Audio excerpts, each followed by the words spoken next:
충청권 4개 시도와 중부권 병원 협의체 9개 병원이 중부권 가상병원 운영을 위한 업무 협약을 했습니다.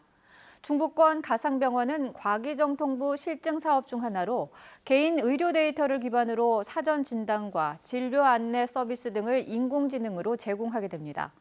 충청권 4개 시도는 가상병원이 구축되면 의료 인프라 수준이 향상돼 수도권 환자 쏠림 현상을 해소하는 데 도움이 될 것으로 기대하고 있습니다. 실내 마스크 해제 논란을 촉발했던 이장우 대전시장이 정부 방침에 따르겠다며 한 발 물러섰습니다. 이 시장은 오늘 기자들과 만난 자리에서 정부의 실내 마스크 의무 착용 해제를 건의한 뒤 보건복지부 장관 등 정부 담당자들과 재협의를 거쳤다며 이같이 말했습니다. 앞서 이 시장은 내년 1월 1일부터 대전시 자체적으로 실내 마스크 착용 의무를 해제하겠다고 선언했지만 기존 입장을 철회하면서 마스크 해제 시점은 정부 방침에 따라 결정될 전망입니다.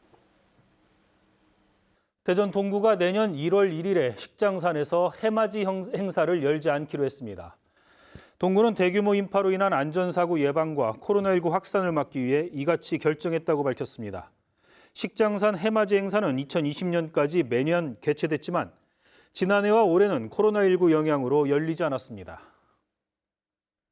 대전 서구의회 윤리특별위원회는 정례회 기간에 월드컵 관람을 다녀온 더불어민주당 소속 최규 의원에 대해 출석 정지 20일의 징계를 의결했습니다. 최 의원은 의회 정례회 기간이던 지난달 말 휴가를 내고 카타르로 출국했다 돌아온 뒤 카타르 대사의 초청을 받아 다녀왔다고 해명했지만 증빙 자료는 제출하지 않은 것으로 알려졌습니다. 서구의회는 모레 예정된 본회의에서 징계를 확정할 방침입니다. 1박 2일 일정으로 충청권을 방문한 더불어민주당 이재명 대표가 국회 세종의사당과 대통령 세종집무실 관련 사업비를 내년 예산안에 대폭 반영하겠다고 말했습니다. 이 대표는 오늘 세종시에서 열린 현장 최고위원회의에서 세종시는 민주당 정부가 만들고 함께 성장해온 균형발전 자치분권의 상징이라며 세종시가 명실상부한 행정수도로 성장하도록 지원을 아끼지 않겠다고 밝혔습니다. 대전시의회 예산결산특별위원회가 내년 대전시 본예산안 가운데 304억 원을 삭감했습니다. 예결위는 갑천 음악분수 조성사업비 79억 원 가운데 75억 원을 삭감하는 등 불필요하거나 시급하지 않다고 판단된 50여 개 사업에서 304억 원을 삭감해 내년 예산 6조 5,600억 원을 의결했습니다. 충남도의회 예결위도 계룡세계 군문화 엑스포 조직이 운영비 등 56억 원을 삭감해 내년 예산 9조 8,850억 원을 의결했습니다. 충남 지역 101개 시민사회단체 등으로 구성된 위기충남 공동행동은 오늘 충남도청 앞에서 집회를 열고 농업지원책 마련과 인구정책 확대를 요구했습니다. 이들은 충남도가 쌀값 폭락과 농업생산비 폭등에 대한 지원책을 마련하고 폐지 위기에 놓인 인권 조례를 지키는 등 인권 정책을 확대해야 한다고 주장했습니다. 태안 해상풍력 발전단지 조성에 반대하는 주민들이 태안군 의회를 항의 방문했습니다. 주민 100여 명은 관련 연구 용역 예산 부결을 주장하며 임시회가 진행 중인 의회를 항의 방문했으며 이 과정에서 군 직원들이 본 회의장 진입을 막아서자 의회 건물에서 농성을 벌였습니다. 의회 임시회는 예정대로 진행됐으며 해상풍력 관련 예산안은 삭감돼 통과됐습니다. 우리나라 최초의 달 궤도선 다누리가 모레 새벽 달 궤도 진입을 시도합니다. 다누리는 지난 8월 발사 이후 4개월여 동안 지구, 달 전위 궤적을 따라 594만 킬로미터를 비행했고 모레 달에서 약 108킬로미터 거리까지 근접합니다. 다누리는 오는 28일까지 5번에 걸쳐 추력기를 사용해 달 상공 100킬로미터 궤도에 안착할 예정입니다. 대전 유성온천지구의 유성호텔 매각 절차가 진행되고 있습니다. 부동산 업계에 따르면 최근 한 업체가 유성호텔 인수 계약금 650억 원을 지급한 가운데 해당 업체는 건물 철거 뒤 이곳에 주상복합형 건물을 지을 것으로 전해졌습니다.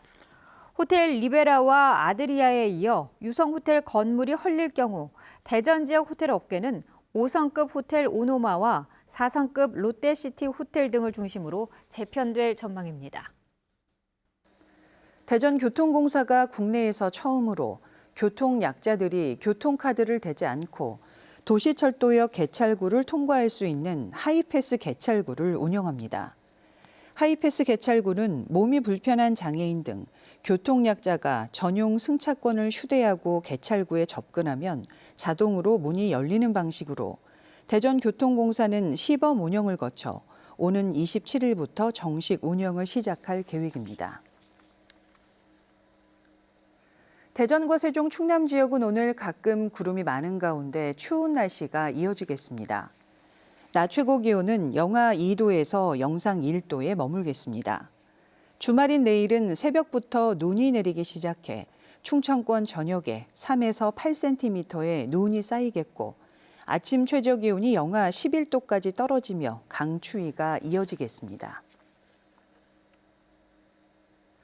보령시는 원산도에서 출발한 우체국 드론이 효자도와 소도 등 도서 지역에 우편물을 배송하는 데 성공했다고 밝혔습니다. 육지에서 출발해 섬 2곳에 가는 다지점 배송에 성공한 건 이번이 처음입니다. 드론 배송이 도입되면 정기 여객선을 통해 2시간 이상 걸리는 도서 지역 우편물 배송이 15분 만에 가능해질 전망입니다. 대전시 북명동의 한 상가에 택배나 대리운전 기사 등 이동 노동자를 위한 쉼터가 문을 열었습니다. 쉼터에는 휴게실과 카페테리아 등의 시설이 갖춰졌으며 오후 2시부터 새벽 6시까지 이용할 수 있고 주말과 공휴일은 휴무입니다. 근무 장소가 일정하지 않은 이동 노동자는 대전에 13,000명이 넘는 것으로 추산되며 대전시는 쉼터를 통해 노동과 건강 관련 상담 등을 제공할 계획입니다. 2023년 새해 일출은 아침 7시 26분 독도에서 가장 먼저 떠올라 대전에서는 아침 7시 42분, 당진 외목마을에서는 아침 7시 47분에 볼 수 있겠습니다.